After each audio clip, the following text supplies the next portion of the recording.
Glória ao Pai, glória ao Filho, glória ao Deus Todo-Poderoso. No Salmo 126,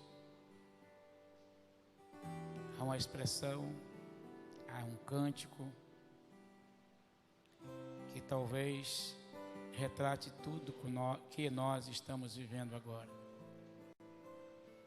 E ele começa dizendo que quando o Senhor restaurou a sorte de Sião,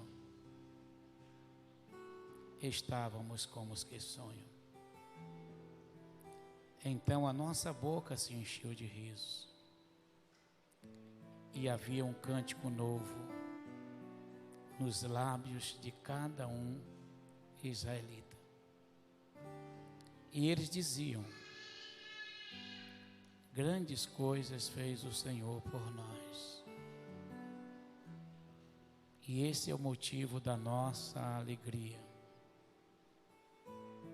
Grandes coisas fez o Senhor por estes. E a nossa alegria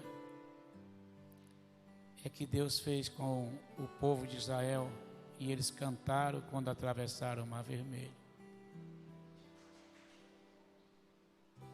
E eles lembraram da luta que eles viveram.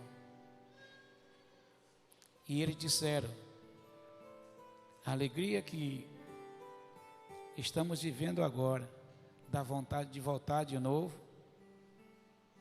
para o mesmo local, viver tudo que nós vivemos, para que pudéssemos estar vivendo esse momento de alegria.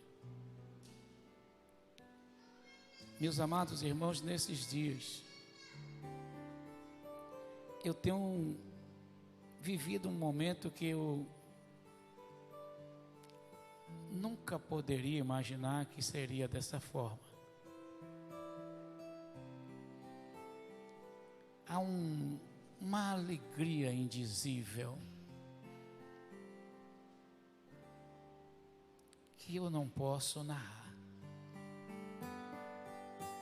A alegria de ver o preleitor de hoje. Falamos de igrejas,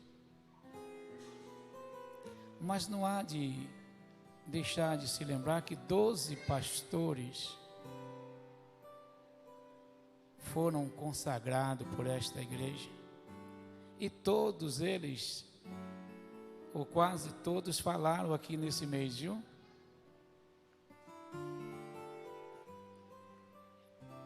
E Deus, por bondade, fez com essa igreja como fez com a nação de Israel. Eu me lembro, pastor Márcio, é adotivo, viu?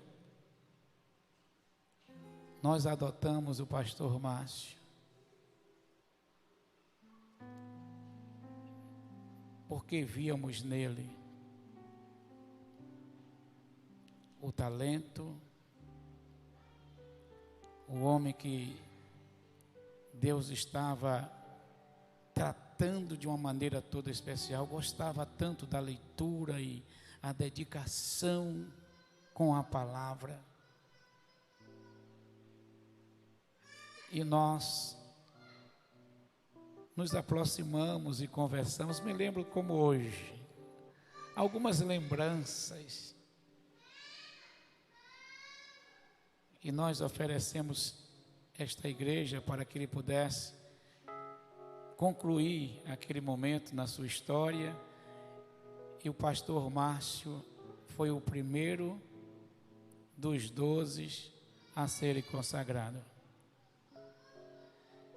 E hoje eu quero dizer, amados irmãos, que o pastor Márcio, por misericórdia e graça de Deus, é pastor de uma boa igreja aqui em Salvador, co-pastor, aliás, co-interino de uma outra igreja lá em Camaçari. O pastor Márcio é secretário executivo da Ordem dos Pastores do Brasil. Você pode dar um glória a Deus? Deus é bom. Pastor Márcio também tem outros cursos, psicanalista.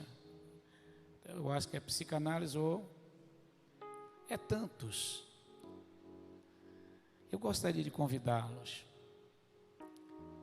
Há uma alegria grande em ver que essa fonte jorra água de qualidade abundante.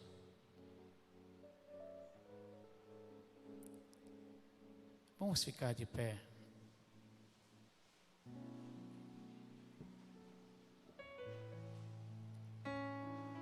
Obrigado, Senhor nosso Deus. Mais uma vez eu quero dizer obrigado, Senhor nosso Deus. Nesta noite nós queremos mais uma vez ouvir a Tua voz. Usa o Teu Filho e fala com todos nós nesta noite. Em nome de Jesus. Amém, igreja? Podeis sentar. Pastor Márcio com a palavra.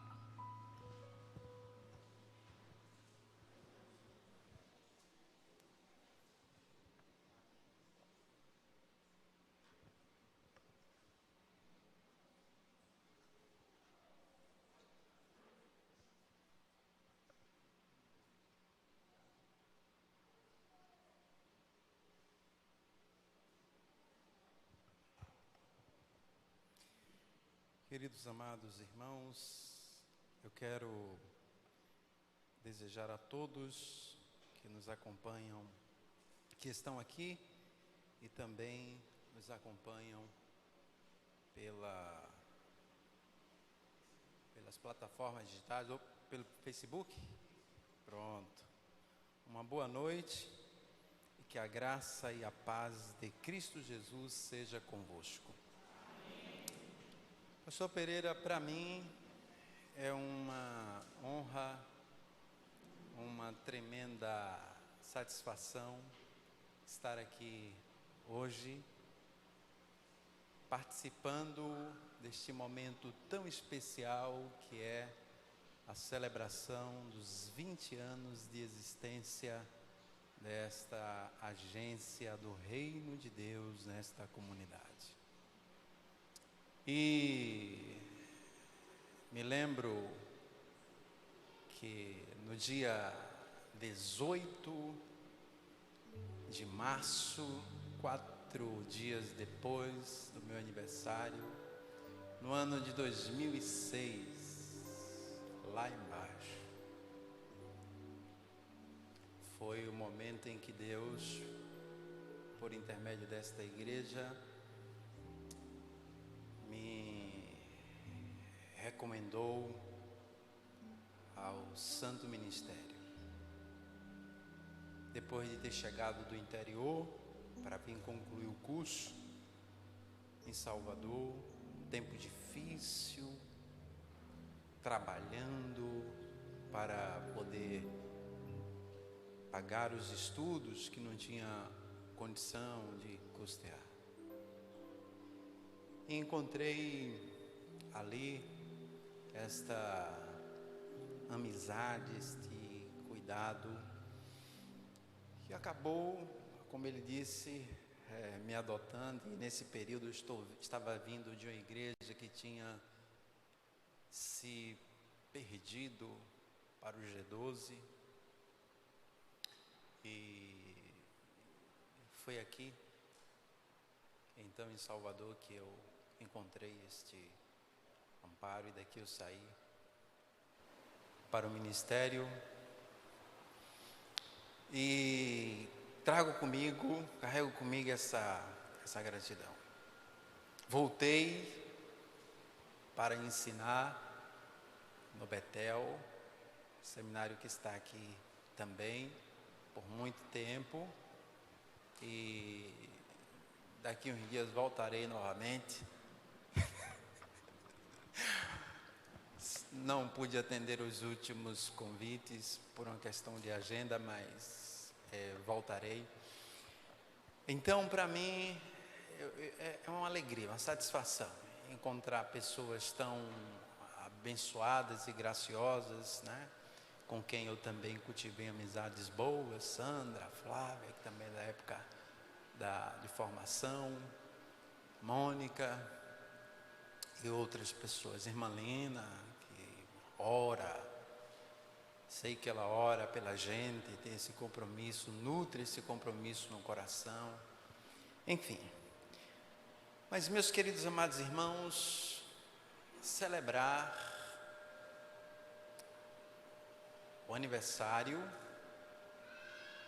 é um imperativo, a gente precisa celebrar, lembrar dos grandes feitos de Deus e manifestar o nosso louvor, a nossa gratidão a Ele por tudo que Ele tem feito. Mas a gente, como igreja, sabe que toda celebração que prescinde, o que dispensa a reflexão, ela pode se converter ou ser expressão de uma celebração vazia. E é por isso que a gente sempre, nesses momentos de celebração, a gente faz o quê? A gente tem o momento, como sempre nos nossos cultos, de pensar, refletir a palavra de Deus. Justamente para continuar encontrando a clareza para seguir na vida, fazendo aquilo que Deus exige e deseja que façamos, vivendo para a sua glória, para o louvor do seu nome. E é por isso então que nós vamos nesse momento abrir a palavra de Deus no Evangelho de João, capítulo de número 5. Evangelho de João, capítulo de número 5.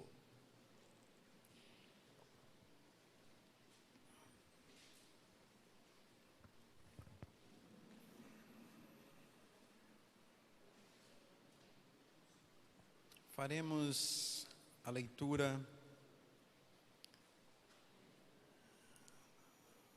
começando do versículo 1 e chegaremos ao verso de número 18. Então, a palavra de Deus nos diz assim, sentado mesmo do jeito que você está, volte os seus olhos para a palavra e acompanhe a leitura com atenção. Passadas estas coisas, havia uma festa dos judeus e Jesus subiu para Jerusalém.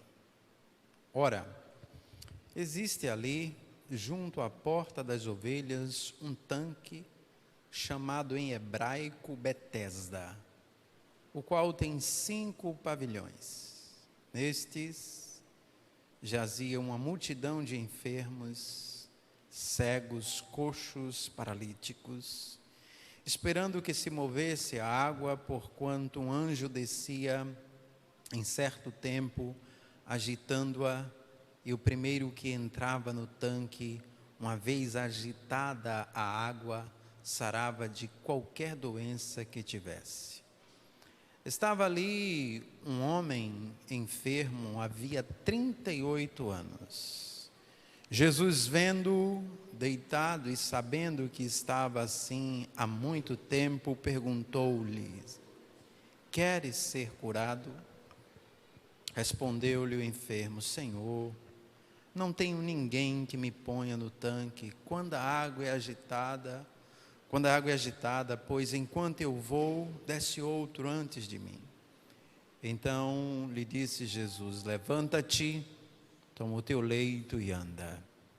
Imediatamente o homem se viu curado e, tomando o leito, pôs-se a andar.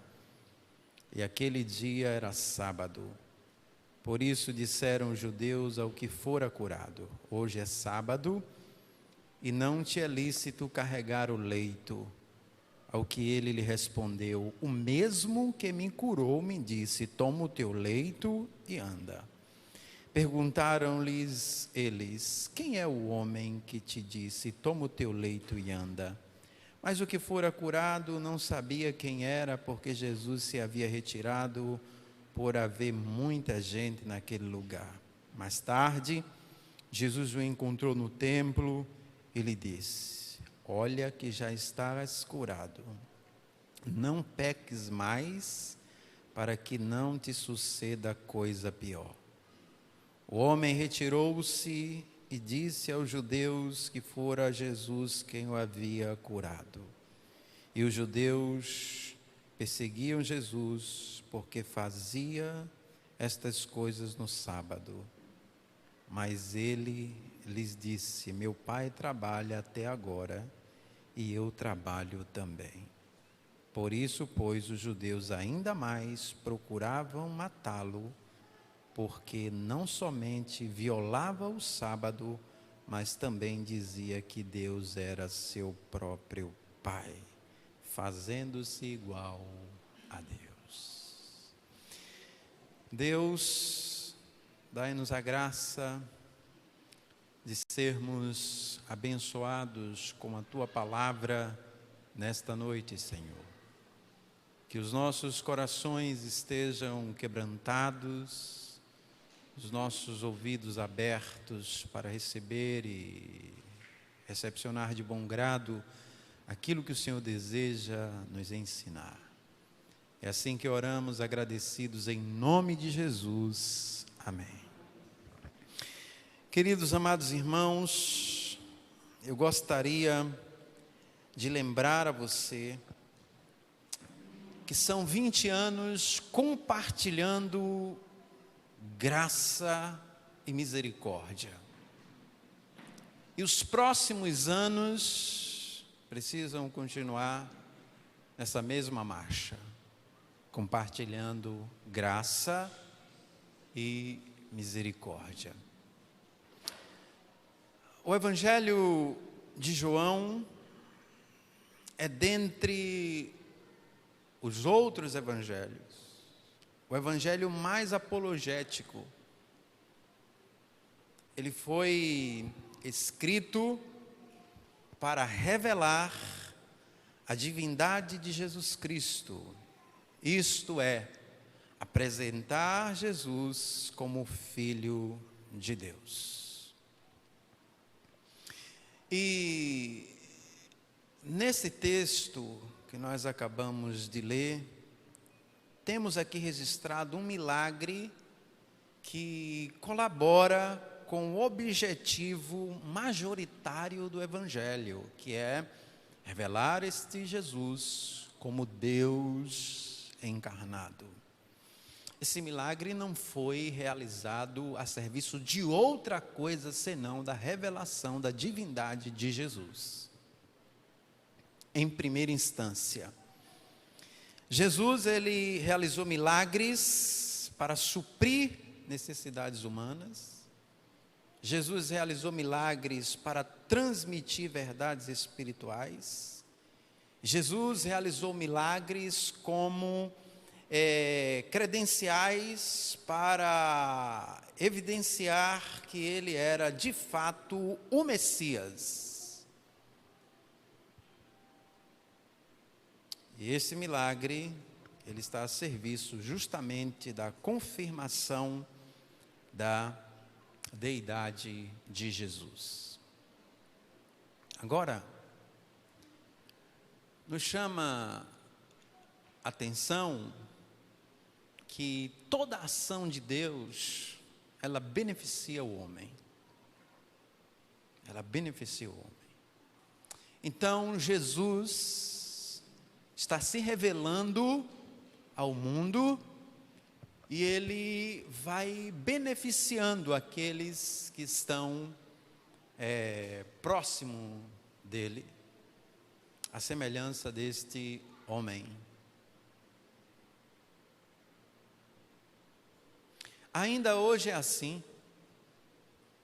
À medida que Cristo é pregado, que evidenciamos a pessoa de Jesus, vidas vão sendo transformadas, vidas vão sendo libertas, curadas, salvas pela graça de Jesus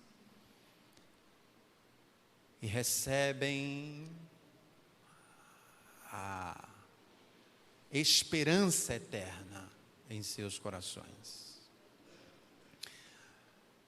Compartilhar graça e misericórdia é um dever, é uma responsabilidade nossa. É uma responsabilidade nossa. E para compartilhar graça e misericórdia, nós precisamos de 3 coisas. E a primeira delas, uma vez que estamos providos desta mesma graça, desta mesma misericórdia, nós vamos compartilhar ela, mas nós precisamos, à semelhança de Jesus, ir ao encontro do necessitado.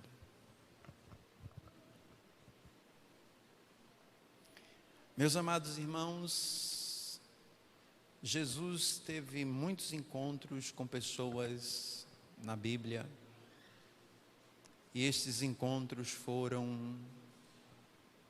as pessoas foram marcadas vigorosamente pela pessoa de Jesus. Os encontros que Jesus teve na Bíblia não foram ocasionais, eles estavam providos de intencionalidade a serviço de um propósito maior.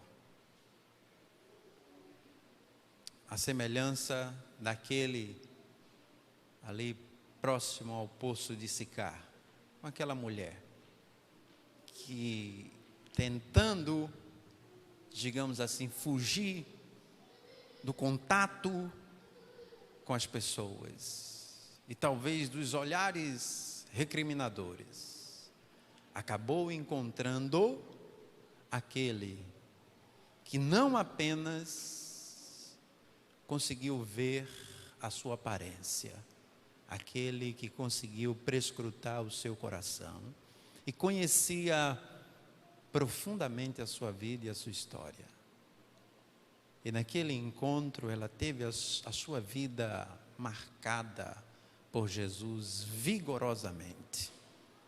Ouviu do mestre que ela não ia encontrar satisfação, sentido para a vida em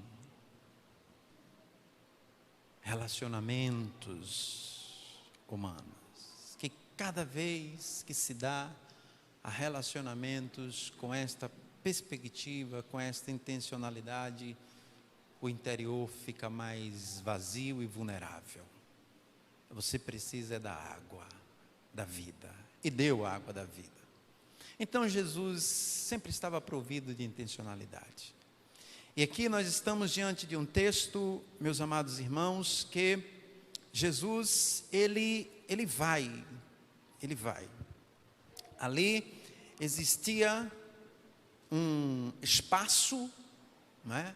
Existia ali, como o texto mesmo diz, junto à porta das ovelhas, um tanque chamado em hebraico Betesda, o qual tem 5 pavilhões. E Jesus, na celebração de uma daquelas 3 festas que os judeus celebravam, ele foi ali e ele se direcionou àquele ambiente, aonde aquele homem estava. Agora, observe que o homem a quem Jesus se dirigiu, aonde ele estava geograficamente? Geograficamente, aquele homem estava em Betesda, casa de misericórdia, casa de graça. Aquele homem estava ali naquela espécie de hospital público em que abrigava uma multidão de pessoas sem perspectiva, digamos assim, de cura do ponto de vista humano, mas cheio de expectativa por uma cura operacionalizada pelo divino. Aquele homem, ele estava ali, ele convivia ali diariamente, aguardando aquela oportunidade de ser curado. Betesda era um dos lugares mais relevantes e frequentados de Jerusalém. Aqueles tanques antigos, usados pelos peregrinos em rituais de purificação.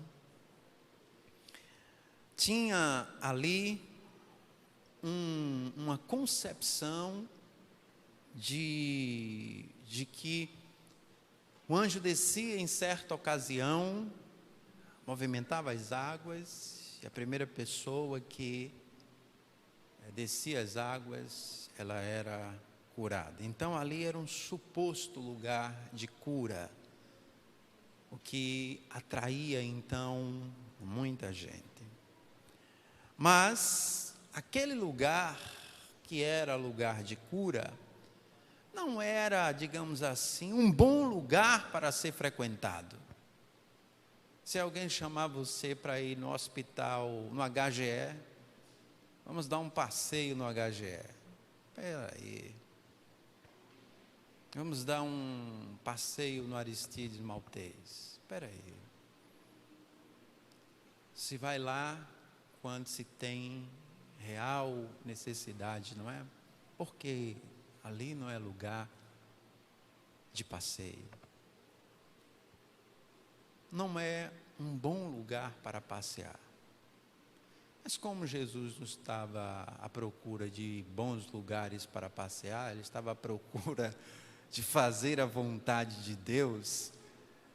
Jesus foi, como sempre andou, nos lugares mais necessitados. Como essa igreja está, como eu, pela graça de Deus, estou há 12 anos dentro de uma comunidade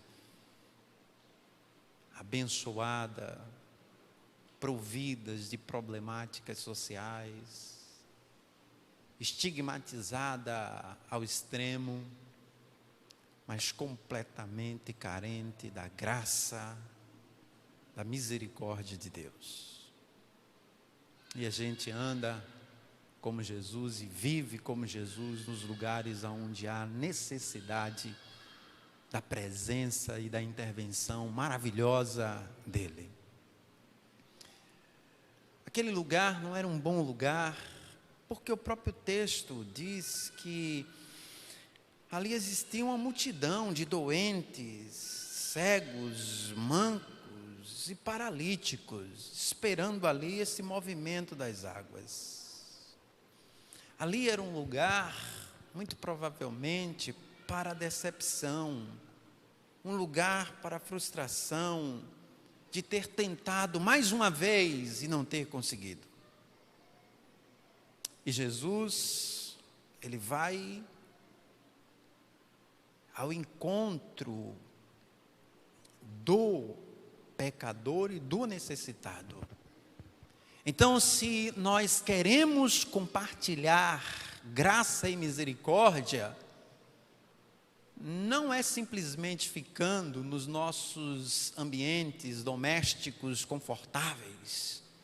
Nós precisamos, como Jesus, colocar o pé nas estradas empoleiradas da vida para encontrar aqueles que estão marcados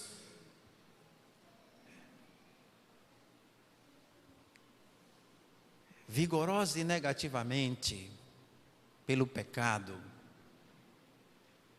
carregando consigo as suas mazelas e os seus sofrimentos.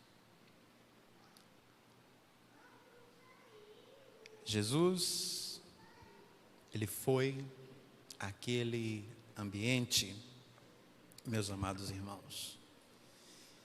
E se queremos compartilhar graça e misericórdia, como Jesus, nós devemos ir ao encontro do necessitado. Mas não apenas ir, mas precisamos, como Jesus, nos preocupar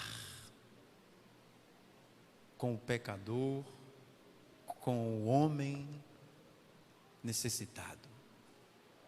Jesus se preocupou, porque Jesus, ele não encontra aquele homem apenas geograficamente em Betesda. Jesus encontra aquele homem existencialmente. Estando geograficamente em Betesda, Jesus o encontrou existencialmente provido de uma limitação, provido de dores, de sonhos e anseios prorrogados,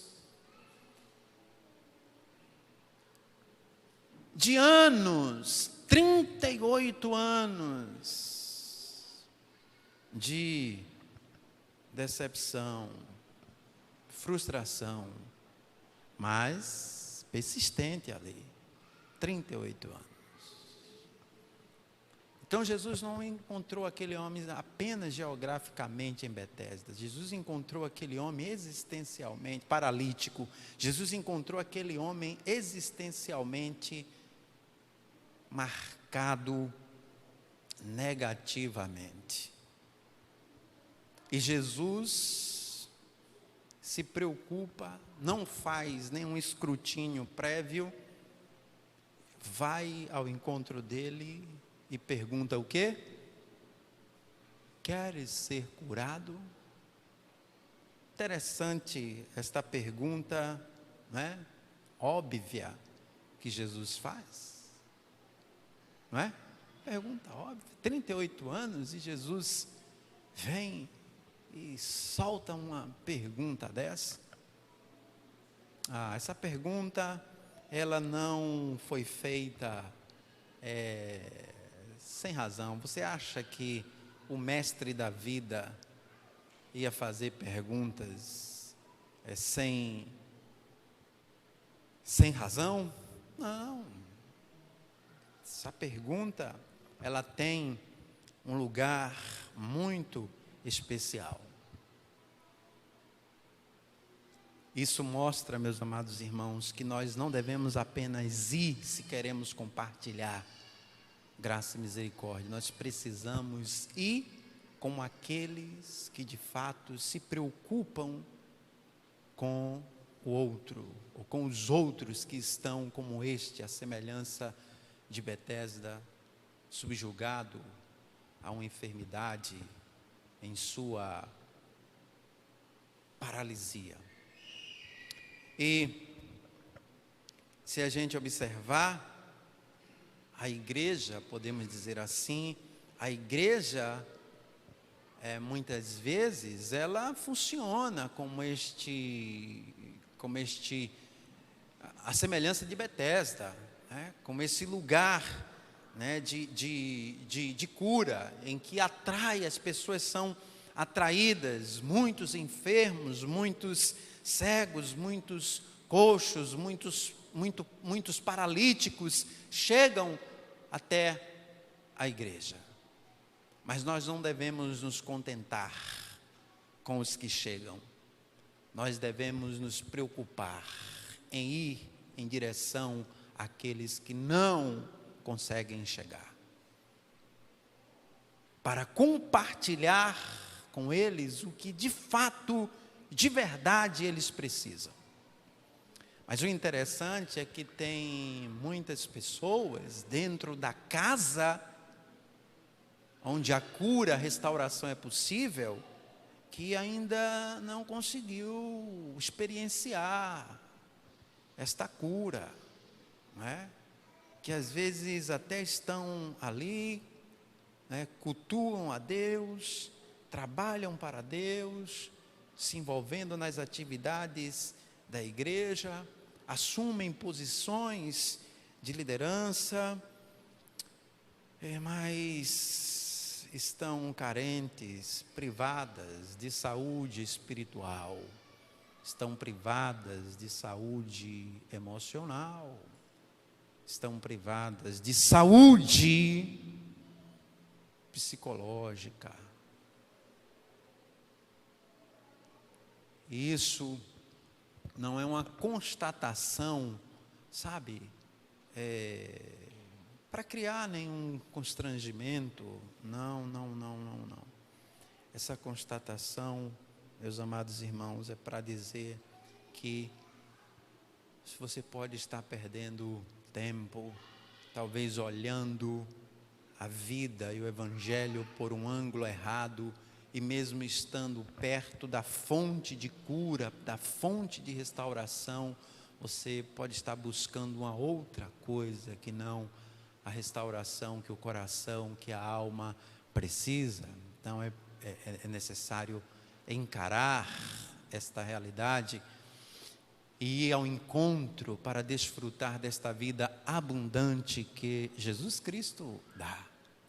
Jesus Cristo dá. E o interessante é que esse Jesus que se preocupa e faz pergunta por que se preocupa? Porque ele poderia muito bem ter passado ali, olhado para aquele moço e ter dito a ele: olha, levanta, toma o teu leite e anda, e ir embora. Uma palavra apenas. Não, ele para. Ele olha nos olhos, dirige a palavra,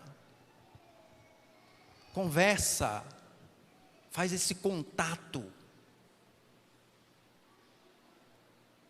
E quando ele faz isso, ele dá a oportunidade para aquele homem revelar que ele não apenas estava em Betesda, geograficamente paralítico, que ele não apenas estava existencialmente decepcionado e frustrado, mas ele estava emocionalmente fragilizado e ressentido.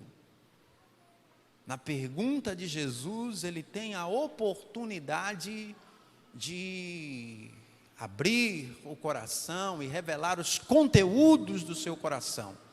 O que é que ele responde quando Jesus pergunta a ele? Você já observou qual é a resposta que ele dá a Jesus? Bem diferente daquele cego de Jericó, quando Jesus perguntou, ele foi rápido e categórico em dizer: eu quero ver. O paralítico não. O paralítico, ele ouviu a resposta, ou a pergunta, e ele então elaborou uma resposta que explicitou a fragilidade, o ressentimento que estava povoando o seu coração. Senhor, não tem ninguém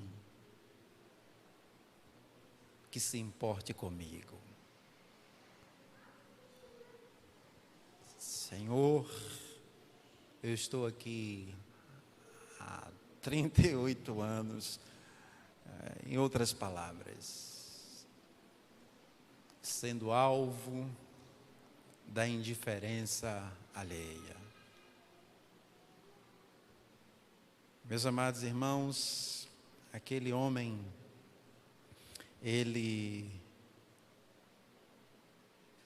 tinha o seu maior desejo e a sua necessidade mais evidente suplantados pelo ressentimento e a infelicidade. E foi ela que saltou na frente da sua necessidade física. Na resposta dele, ele deixa isso claro. Uma espécie de atribuição de culpa aos outros é percebido na sua resposta. Eu não tenho, Senhor, eu não tenho ninguém, versículo 7, que me ponha no tanque quando a água é agitada, pois enquanto eu vou, desce outro antes de mim. E aquele homem, ele não estava apenas paralítico, ele estava emocionalmente enfermo. Meus amados irmãos, se nós queremos compartilhar graça e misericórdia, nós precisamos ir ao encontro do pecador, nós precisamos mostrar que nos importamos com o pecador. Isso implica em conversar, ouvir as pessoas.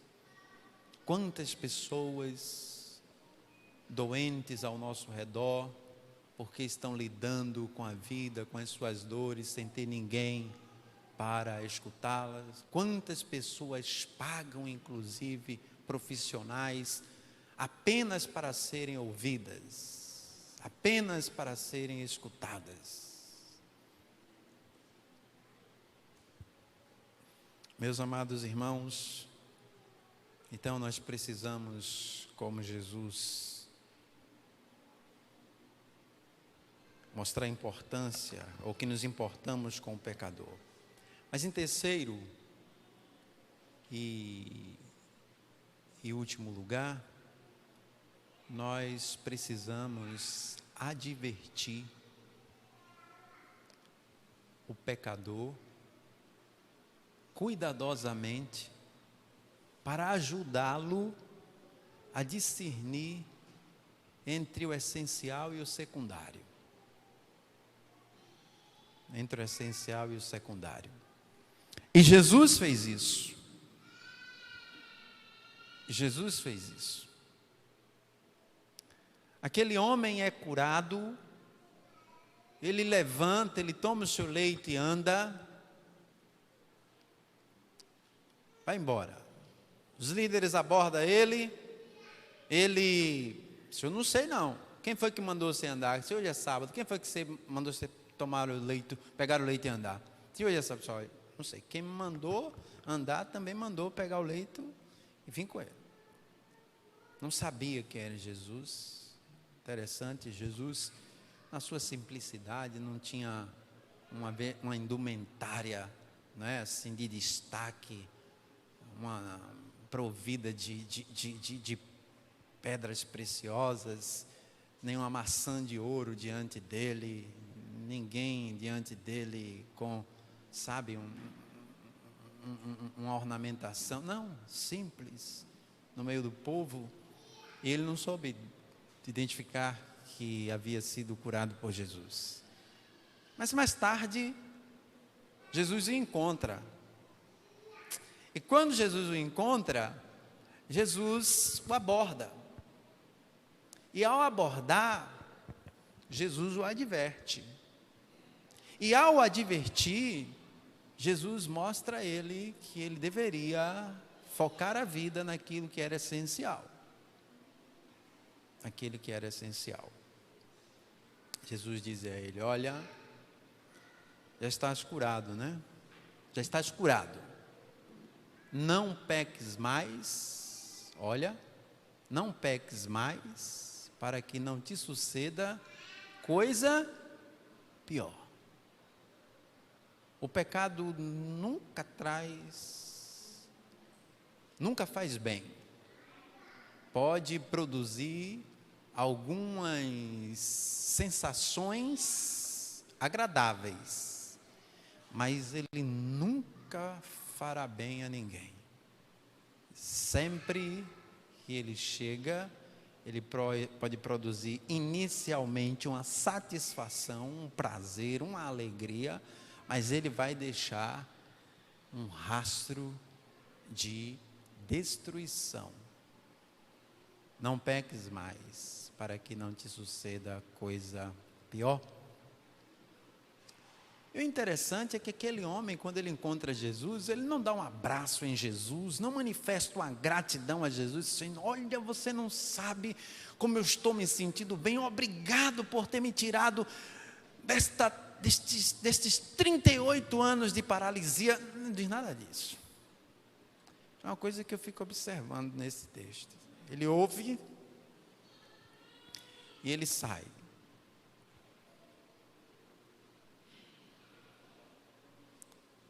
Ele sai, vamos dizer assim, saiu para testemunhar.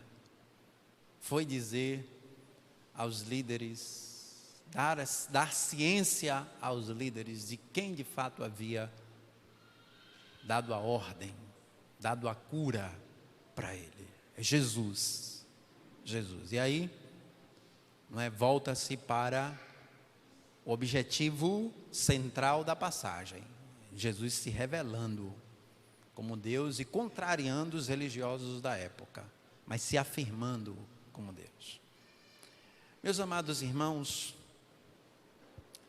a maior dádiva que o paralítico recebeu, poderia receber, não é necessariamente a sua cura física, é o perdão dos pecados. Como a maior dádiva que o homem pode receber hoje, não é cura física, bens materiais, sucesso na vida, não. Estas coisas podem até fazer parte da ação de Deus na nossa vida, mas elas não podem ser tidas como as mais importantes.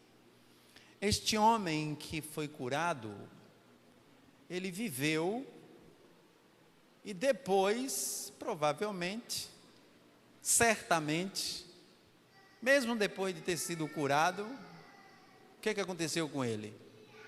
Morreu. Qualquer ser humano pode ser agraciado pela cura? Pode. Mas isso não é o suficiente. Mais do que a cura, você precisa do perdão de Deus que só Jesus Cristo pode lhe dar. Você precisa da salvação eterna que só Jesus Cristo pode lhe dar. Você precisa da esperança em seu coração, fixa no seu horizonte, que lhe permita chegar perto da sepultura com tranquilidade, sabendo que o seu destino, que a sua eternidade está garantida, porque aquele que desceu e foi à cruz do Calvário e se entregou por você, ele ressuscitou ao terceiro dia, perdoou os seus pecados, transformou a sua vida e lhe deu a perspectiva de vida eterna. É isso que nós precisamos entender como mais importante. E enquanto eu não faço essa passagem, vou viver todos os meus dias com o meu coração cheio de gratidão, e a minha vida será uma resposta de gratidão a este Deus que me amou, que me encontrou em Betesda, que se importou comigo, que mudou a minha vida, que me deu o perdão que ninguém poderia me dar, que estabeleceu uma paz no meu interior que eu não poderia ter encontrado em outro lugar jamais, e que proveu a minha vida de uma esperança que nem a morte pode solapar. Eu vou viver todos os dias da minha vida para a glória dele. para o louvor do seu nome. E aonde eu colocar a planta dos meus pés, a minha boca e a minha vida manifestará a graça e a misericórdia dele. Eu irei, pela graça dele, ao encontro do pecador. Eu irei, pela graça dele, me importar com o pecador. Eu irei, pela graça dele, advertir responsavelmente o pecador, ajudando a discernir entre o que é essencial e o que é secundário, entre o que é mais importante, supremamente importante, e o que é menos importante. Eu irei dizê-lo que tudo o que ele precisa, muito mais do que cura, muito mais do que dinheiro, muito mais do que estabilidade financeira, muito mais do que bens e posses materiais, é de Jesus Cristo. É de Jesus Cristo. Meus amados irmãos, quantas pessoas estão, ou melhor, este paralítico de Betesda, ele é uma imagem antiga do homem contemporâneo. Um homem necessitado, um homem sem poder fazer nada por si mesmo, um homem que crê muitas vezes em falsas esperanças,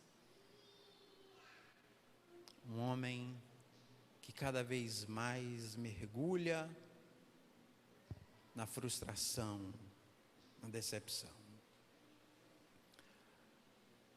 Aquele homem, ao ser encontrado por Jesus, meus amados irmãos, ele teve a sua necessidade satisfeita. Depois de 38 anos de paralisia, aquele homem ele foi curado. Aquele homem teve os seus pecados tratados. Foi advertido cuidadosamente por Jesus. E quem sabe se tornou uma testemunha deste Jesus. Porque ele foi para os religiosos e disse aonde foi que ele tinha encontrado a cura, a restauração. Talvez você que me ouve nesta noite, você não tenha os mesmos problemas que este homem, que está registrado na história bíblica, tinha. Mas com certeza você deve ter a mesma necessidade. A necessidade de Jesus. Meus amados irmãos, eu quero então concluir a minha reflexão desta noite dizendo que Jesus Cristo é aquele que tem poder, mas ele não apenas tem poder. Jesus Cristo tem interesse em nossas vidas, tem interesse em resolver os nossos maiores problemas. Jesus Cristo tem muito interesse que possamos desfrutar da vida em comunhão com o Senhor.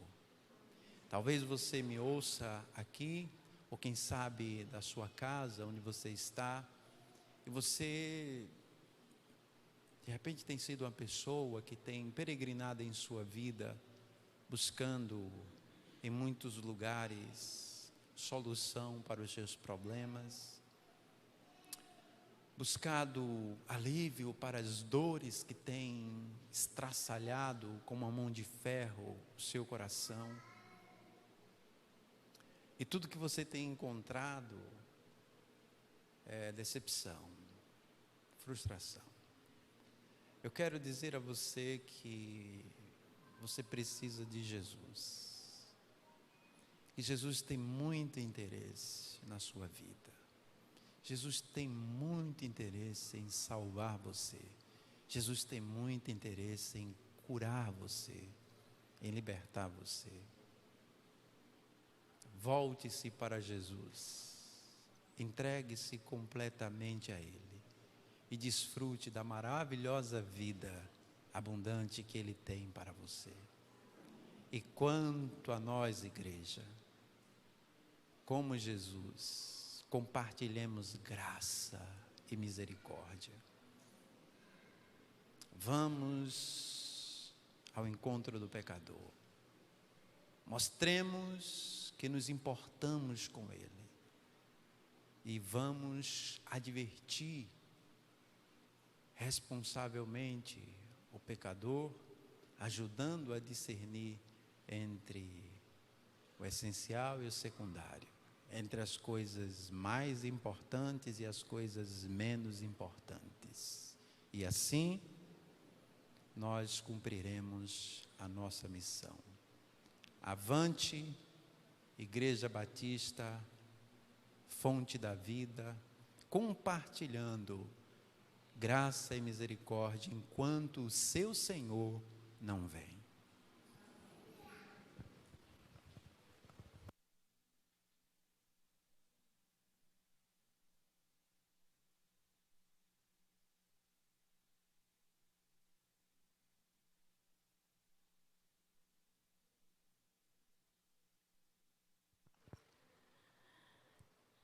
Vamos nos colocar de pé.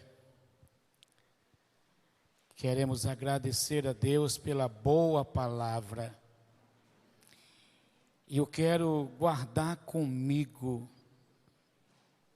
a frase final dessa conclusão.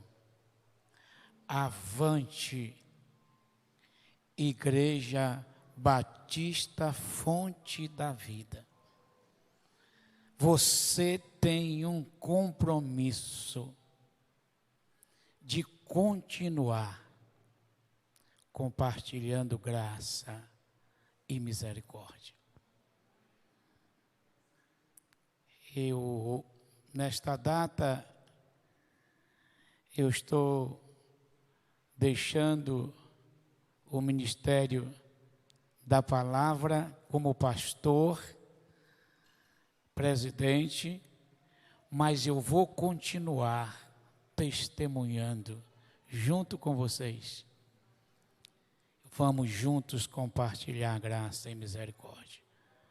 Pastor Márcio, que Deus, na sua infinita graça, continue lhe usando, lhe abençoando, continue o Deus eterno lhe dando iluminação e inspiração, para que ainda mais o Brasil e o mundo possam experimentar da sua instrumentalidade e da sabedoria do Espírito Santo na sua vida. Nós vamos orar ao Senhor, agradecer a Deus pelos 20 anos. E esses 20 anos já passaram. Nós vamos virar a página e vamos continuar compartilhando graça e misericórdia. Nesta noite, você que veio a esta casa, nesta noite, você que está em casa, receba a graça de Deus na sua vida.